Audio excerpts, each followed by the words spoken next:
All right, good night, good night. Here at home in Georgia. Just took 2 laps around, or walked. I ain't running, not yet at least. Just walked 2 laps around the lake. Did a couple workouts, some deadlifts, very lightweight. I'm getting back into it and everything like that. So I got some equipment. Got a little corner in the sunroom for my workout equipment and my little set or stations, whatever. Nothing too serious. So we're seeing a lot of this dust up that's happening with Kevin Samuels and his viral video, and the dying alone. So this will be a part of the MGTOW. So what happens when you're sick? This will be part 3, I guess. So I've been talking about this for a while. Those who've been listening, definitely watch 1 and 2. It's mostly me rambling and my thoughts on it. But looking at the dust up that's happening with women, and just not liking hearing the truth of single life, not hearing the truth of what could possibly happen if you're not prepared, if you don't want to get into a relationship or don't want to get married. One of the things that was said to one of the women, or actually one thing that was said to like a show that Kevin Samuels did after the fact, a woman said, "Hey, can I have a companion without getting married?" And I'm like, that's like asking, "Can I have a car without gas?" Yeah, you can have it, but you ain't gonna go fucking nowhere. And I've said that before in another chat. Or it's like having insurance, paying half the premium, but expecting all of the benefits. You only paid half the premium.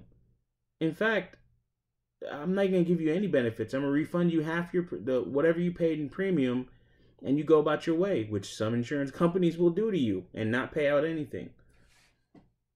So I see, and this is the logic of some of the women. One woman called in to a show, I think it was last night, called into a show last night, and she said, "Well, doesn't everybody die alone?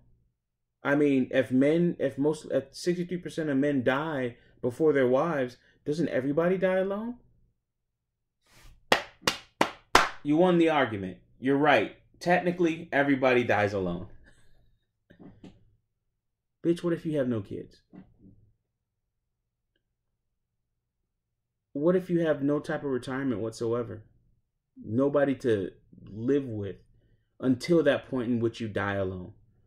And Kevin's response to it was comedic, but it's just kind of like he said, "Oh, okay, well, I guess you guys can arrange something where you both take cyanide pills and you go together." And it's kind of crazy. This is the mental gymnastics that people play. That women, I'll just say, just women play. But also, sometimes what happens, I guess let me do my hair here. Sometimes what happens is we as MGTOW men are also playing those gymnastics to a certain extent. We're also not thinking about the future and everything else that's coming. What's coming down the pike. We also are not looking, some of us are not looking at the big picture. Some of us are not investing in our 401ks. Some of us are not investing in an IRA, Roth IRA. Some of us are not investing, if you listen to The Richest Man in Babylon, which is a great book, the audiobook is available on YouTube for free, 4 hours, great book, love it. But even if you listen for the first, I think 30 minutes to maybe an hour, you'll get the first lesson to avoiding a lean purse, or the first lesson against a lean purse. And the first lesson is 10% of all you earn is yours and yours to keep. I personally do 10% of my net. I don't do 10% of my gross. I do 10% of my net goes into my savings account. 10% of my net goes towards investments and savings. I haven't always followed that. I haven't always followed it to the T. Sometimes, especially when I was buying the house here and doing a couple other things, especially paying off debt, one of the few things, or one of the few things you want to do as well, and to prepare for that, is to pay off your debts, pay off, vehicles, any other type of notes, credit cards, and all that other stuff. Then you can really focus on doing more. You can really focus on doing essentially what I'm doing right now, which I'm doing both. If Dave Ramsey heard that, he'd be like, "You're stupid." But I'm doing both. So I got another job, as I said. I'll be working at Lowe's, and I'll be what's it called? I'll be taking that extra money and put it towards my truck payment and getting that paid off, hopefully by the end of next year, 2021. So, but then that extra money going towards other investments thereafter. I take 10% from my net. That 10% gets split two ways. So essentially it works out to be 7.5% of my net goes towards investments or my investment accounts. So that is my passive income investment portfolio on M1 Finance. And then 2.5% of my net, what's it called, biweekly take-home pay, 2.5% goes towards savings. So then I have like cash and everything like that. Again, we talk about the women that just aren't listening, that not understanding and not going, not some of them are not thinking about this. Some of them are not thinking about their earning potential. I have friends where, they've said to me like, "Hey, listen, Mike, the only way I'm probably going to ever own a home is if I actually get with someone. If somebody's ever annoyed or wondering what that blue light is, it's my wireless access point. I use Ubiquiti access points for my home. I can turn that light off, but I know somebody's probably gonna, like, because I'm looking at it, I'm like, oh, there's a blue ring there. But yeah, that's what I use, and you can turn those lights off. I just keep it on. It's like a night light, I guess. But a lot of people aren't thinking about what to do in terms of preparing for the rest of their life. Some of the things that I talk about in terms of like me being outraged or hindsight being 2020, wishing that I got a home around when I was in my 20s, 25 or so, and then I would be 10 years into the payments right now. Now that doesn't work out the same way. It's not the same as it used to be, so on and so forth. But that would have been more ideal. But if I would have met somebody, had kids and things like that, we could have actually coupled our incomes together, or I could have just been working and then she could have just been home teaching kids and all that other stuff, or taking care of the kids, teaching them when necessary, doing all the homework and everything like that, and helping them out. And I just, go home. I just come home, bring home the bacon type stuff. And that's how that's supposed to work. That's the social contract. That's what men give up. That's what men provide, in a sense, when bringing something to the proverbial table. And that is what women provide when bringing something to the proverbial table. We come together, and then from that point on, we do something. Now, when that social contract is broken, like it is right now, now you're having it to where these women are saying stupid ass fucking shit like, "Hey, can I just have a companion but not be married?"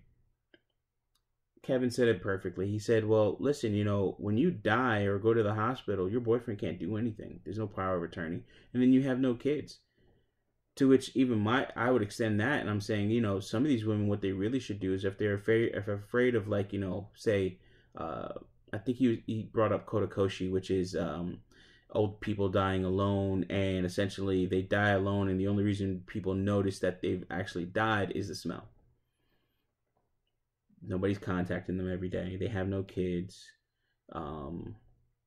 If it was from a male standpoint, one thing that we in the MGTOW space and even Ibmore space as well, we know of the herbivore men in Japan, and these men, and also the NEETs. I guess you would say they're like Japanese incels, if you will, or Japanese hermit men. And some of them are in their 60s, 50s, 60s. And, they have older parents. One, his mom already died, and he's running out of money, so he has to get a little bit of a job. And he just plays the Chinese chess thing. I apologize for what it's. It ain't Sudoku, it's the other one. Or the one with, I think, the black and white tiles. or dots, and you can flip them and stuff like that. It's a very strategic game. But this is what this man's going through. This is what these men are going through, and these women are not prepared for that honest and hard truth. And even in my previous videos, that's what I really care about the most, is that we're thinking about these things. We're putting ourselves in turn. We're doing things to ensure that we can survive in the long run. I'm going to bring up my stock portfolio on my phone here, and I want to just talk about some of my my biggest gainers across my my regular passive income portfolio. And I want to do this anytime I talk about these things. I just kind of had that thought, like as soon as I press record here. So I'm gonna go to holdings in M1 Finance. My top earners, Tesla Inc. TSLA. I have the return on that is 99.88%. I have invested. It actually was more than that, but I had to consolidate portfolios, so it really should show probably about well over 150% gain in that, or appreciation. Next is Uber Technologies Inc. Uber, UBER. I am up 57.15%. Mind you, I started investing in February of this year, so February 24th, I think, is how far my portfolios go back. So I have a regular passive income portfolio that is dividend growth, and also a value portfolio. So mixed in, I have about I have 69 positions. I've put in $7,577.78. The value of this portfolio is now $11,903.76. That is unrealized gains of $4,325.98. This portfolio overall is up 57.09%. So to keep on going, Palantir Technologies. Palantir just IPO'd a couple weeks ago. I did very well. It ran up, lost some steam, came back down a little bit to earth. It's up 39%, so I'm positive $406 on that.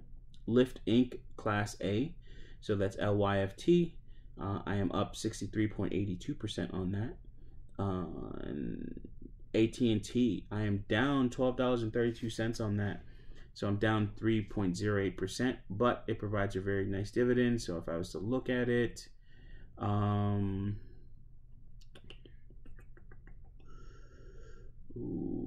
cost basis, average price. I have 13 shares in this portfolio of it, or in this portfolio. In my other portfolio, I have in my Roth IRA, I have 30 plus shares. The reason why AT&T, even though it is a loser as a stock, it's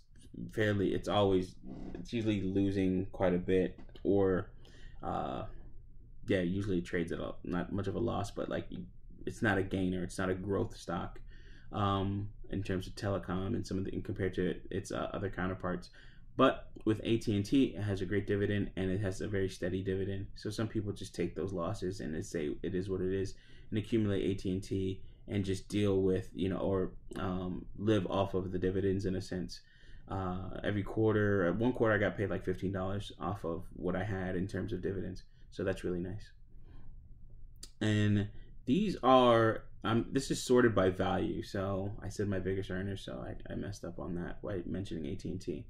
Recently, MoneyGram International, I invested in this December 14th. So that was, today's the 18th. So I invested in on this stock on the 14th, which was Monday. It is now the 18th. I heard about it on the 13th, had a really good analysis of it, or heard a really good analysis of it, and it's actually gone up 21.36% since I've heard that video, or since I've actually owned this, which has only been 4 days. So the 14th to the 18th tonight. So that's really good in that short period of time. I am up $48.29. Yes, I do get stock tips from YouTube, and some of them turn out very well. Some of them do not. I did a little bit more research on it in terms of like seeing what else was out there, and I just put in a small amount, bigger to some, of $2.26 and $226.03. Current valuation of that with that $48 gain is $274.32. So I'm up. That's really good. We'll see how long that lasts and see how long I can stick with it, or will stick with it. Comcast Corp Class A stock. I have $180 in that. I am up 42.66% overall, or over the time period that I've had it. AltaSource Portfolio Solutions. That's a newer one as well, and I put in $156.76 on that. That's been in my portfolio for a while. They handle forbearances and things like that, and help companies with forbearances and making sure that things get paid, and all the legal services in terms of forbearances and dealing with people with foreclosures. That might be something that's going to be big, sadly, in 2021, 2022. So trying to take advantage of, sadly, other people's plight. Sorry. After that's Qualcomm, so we're getting down into like less than $100. But others, in terms of honorable mention, Nutanix, I'm up 24% on that. I only have $77 in that. Ubiquiti, I'm up 82.96%. They're the company that makes those devices there. So wireless and broadband, high-speed internet connectivity technology. Cloudera is one that I really like, but I'm only up 8.32%. If it was a choice between Cloudera and Snowflake, you'd probably be better off with Snowflake. Cloudera was something that I saw. I did a little bit of research and I looked at it, and I looked at it myself, and I was just kind of looking in that space, and I went ahead and bought it, but I'm only up $4.07. And that's in this portfolio. I have Cloudera also in my Roth IRA. Definitely a long play for me. Square is another one that's an honorable mention. I have more of that in my Roth IRA, and that has done extremely well. But in this portfolio, it's up $53.16%. Sorry, it's only up $17.10 in this portfolio. All right, cool. That's it for that. Another is MongoDB. That's just something that I use personally when I do my web development. So, looking at that, and this goes into my next point. What do you do with extra money? If I put 10% away between savings and investments, 7.5% towards 7.5% of my net towards stocks and bonds, and 2.5% towards savings, just having liquid cash. Today, I was blessed, thankfully, with my day job. They gave us a pretty sizable bonus after taxes. I received about $3,600. So looking at that, I've been wanting to rebalance my portfolio, but I want to have money on the sideline when I think the market is going to crash, or thinking about the possible market crash that might be coming in the early part of 2021, once things die down with the election and we start to see what's going on with this vaccine, so on and so forth. But the market's actually doing fairly well right now. It's up. We're hitting all-time highs as of a week or so ago or more.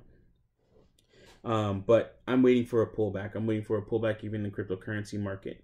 'Tis pumping season. So when it's pumping season like it is, which is usually at the end of the year, I don't really invest into cryptocurrencies. I have sold actually during this time, sometimes in a sense too early, because I think the next week Ripple doubled or something like that. I have a bet with a friend that by February it's going to be back down into the 20-cent mark. I think below 30 cents by February 1st. We'll see. I'll probably lose that. But it's a friendly bet of $5. But going into these things, getting back on track with the conversation here, so what happens when you get sick? Will you have the money to say, hey, my current portfolio balance is about 20 grand or so. If anything happens, I can liquidate both portfolios, take the hit on the Roth IRA in terms of saying it's a hardship loan or something like that, or a hardship situation. And then I can actually pay for my mortgage and some of my expenses. My mortgage definitely for a year, and as well as some of my monthly expenses. That's if I lose, say, both my jobs, So putting yourself in that position. Are women ready for that? For any women that are listening, especially, this is really about MGTOWs, but are we as men ready for that type of situation, that type of reality?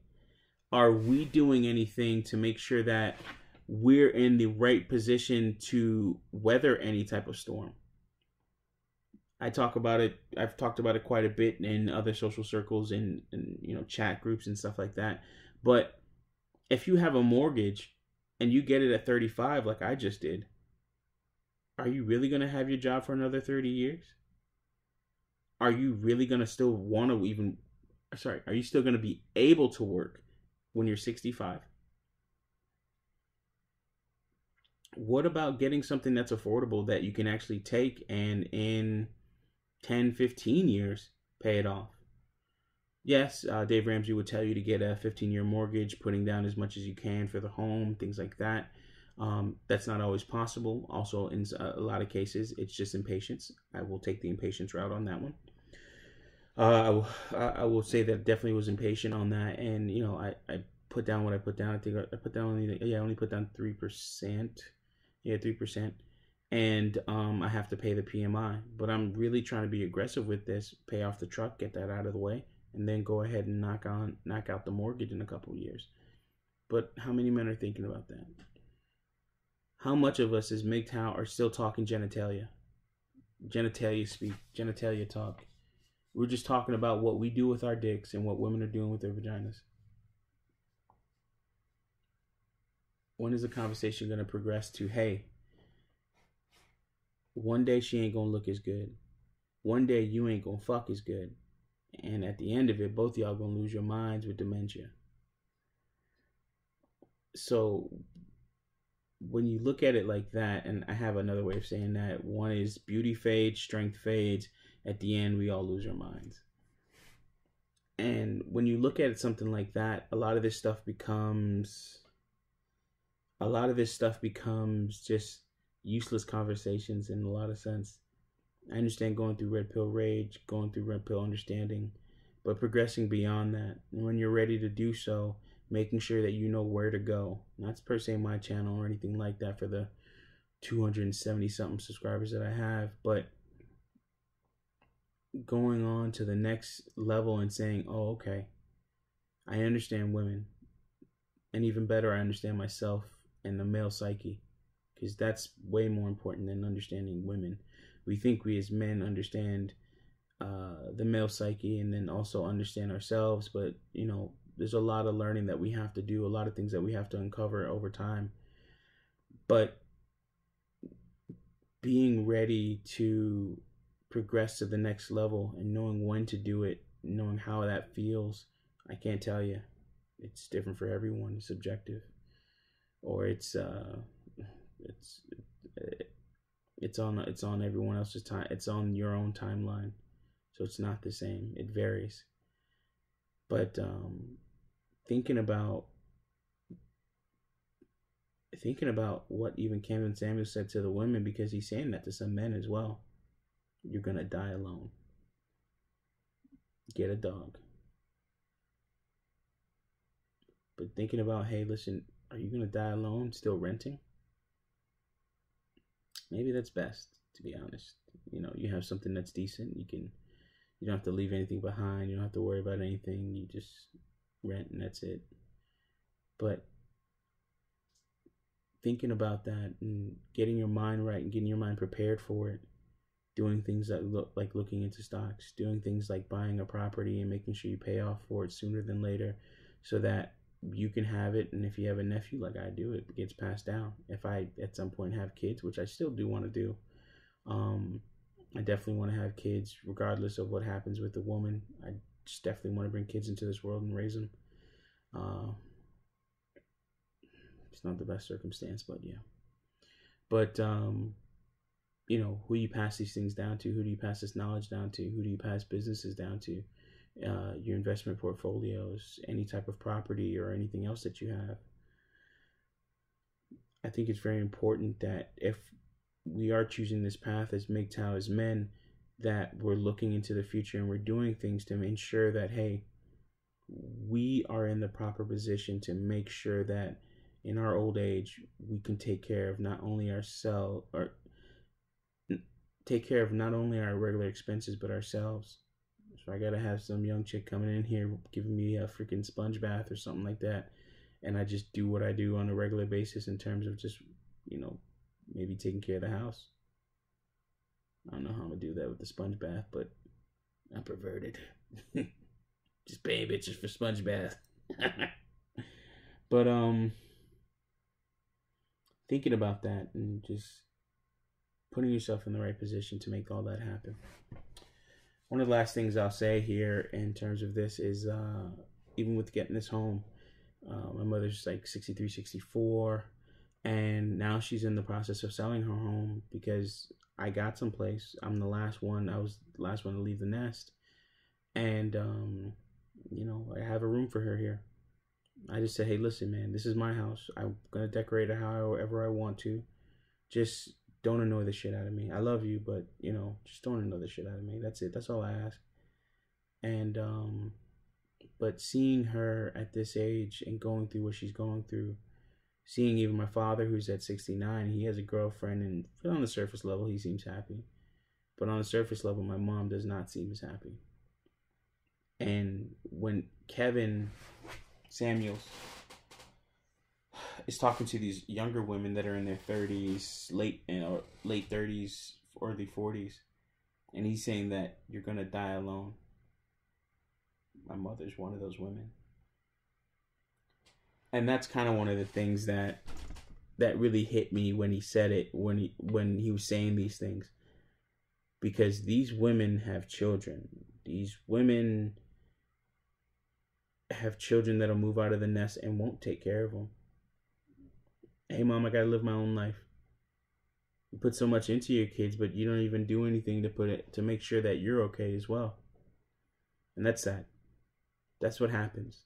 That's what happens when we're in situations where, you pick the wrong man to guide you, or you push away a man that possibly could guide you.